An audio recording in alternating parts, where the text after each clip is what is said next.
नमस्कार. परमात्मा एक मानव धर्म परिवारमध्ये सर्व सेवकांच्या आणि सेवकिनीताईंच्या सर्वांच्या स्वागत आहे. आज आपण जाणून घेऊया की एका भगवंताचा पहिला गुण. बघा सेवकांनो, आज जे आपला मोद्यामध्ये जेव्हा 26 जानेवारी वगैरे कार्यक्रम वगैरे होतात त्यावेळेस ते पुस्तकं वगैरे जे दुकान लावले राहतात, त्या आपल्या पुस्तकामधून मी एक पुस्तक घेतली मानव धर्म परिचयाबद्दल. ते मानते की बाबा जुमदेवजी यांच्या परिचयाबद्दल थोडक्यात ती लिहून दिलेले आहेत त्यांच्या अल्पशब्दाद्वारे, नाही का. ते मी थोडक्यात तुम्हाला आपल्या अल्पशब्दामध्ये वाचून सांगतो. बघा शिकून. एका भगवंताचा पहिला गुण. बाबांनी एका भगवंताची प्राप्ती केली. त्यानंतर जे जवळजवळ 3 ते महिने विदेह अवस्थेत होते ते परमेश्वरात विलीन झाले होते. रंगारी समाजाच्या शांताबाईच्या अंगात येणारे भूत पहिलीत खूप प्रयत्न करूनही ते नष्ट करू शकले नाहीत. तिला समाधान देऊ शकले नाहीत. शेवटी बाबा हनुमानजीच्या प्राप्ती करूनही बाबांना तिच्या अंगात येणारे भूत नाहीसे करता आले नाही. परमेश्वराच मानवाने कोणत्याही प्रकारचे दुःख दूर करू शकतो, त्यालाच अनन्य भावाने शरण जावे आवश्यक असते.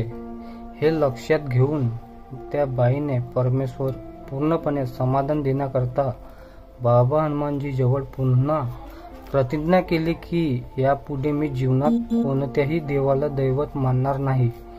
यानंतर त्या शांताबाईला तिच्या दुःखापासून बाबांनी मुक्त केले.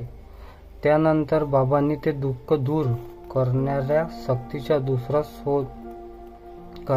शक्तीचा शोध घेण्यास सुरुवात केली आणि बाबांनी एका भगवंताची प्राप्ती केली. त्याच शांताबाईच्या घरात याच 3 महिन्याच्या काळात बाबा निराकार अवस्थेत असताना पुन्हा दुःख आले.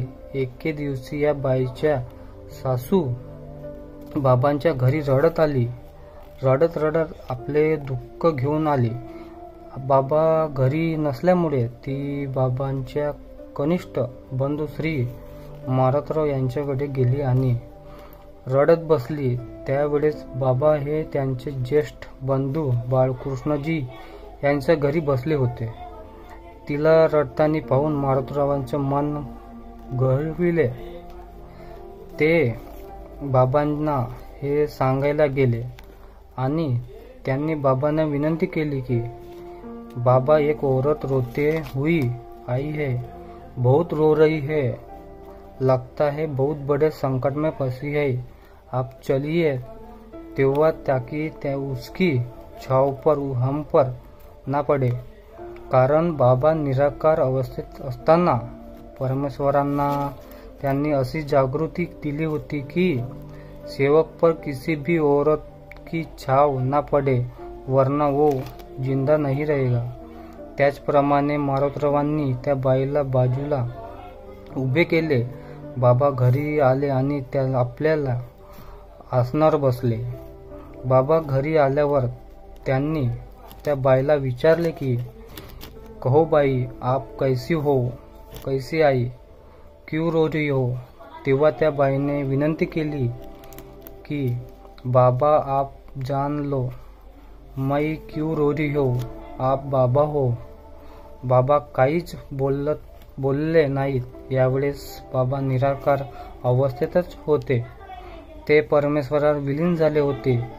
त्यामुळे ते त्या बाईच्या अवस्थेत ओळखत होते. थोड्या वेळाने बाबांच्या मुखलेखातून खालील वाक्य निघाले. बाबा म्हणाले, नाथ गोरख हाजिर हो जाओ. हाजिर बाबा, जाओ यमराज को बुलाकर लाओ. बघा, चला बाबा.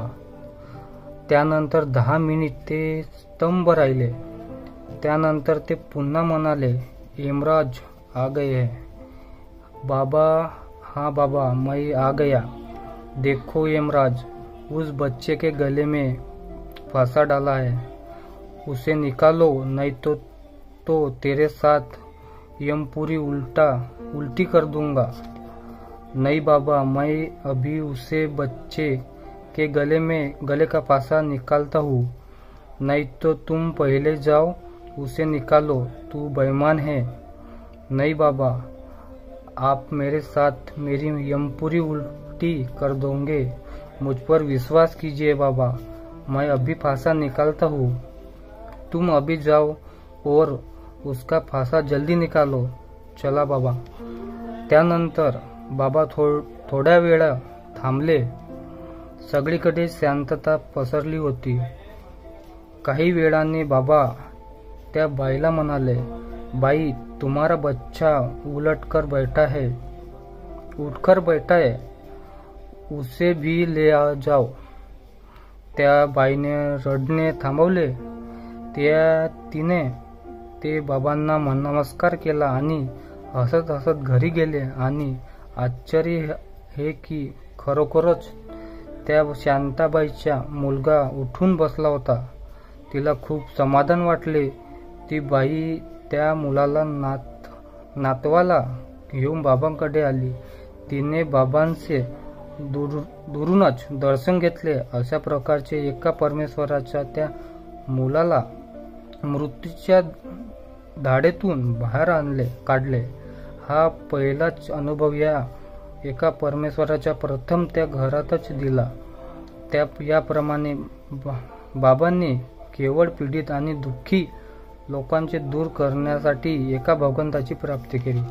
बघा सेवकांनी, महानतेगी बाबा जुमदेवजीने त्या भगवंताची प्राप्ती केल्यानंतर हा बाबांचे पहिले म्हणजे गुण होते।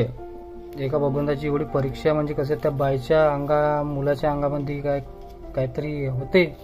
आणि ते यमपुरीला म्हटले, यमराजला, की यमराजजी या आपल्या तो फासा राहते त्यांच्या, तुम्ही काढून टाका, नाहीतर मी तुमची पूर्ण यमपुरी पलटवून टाकीन।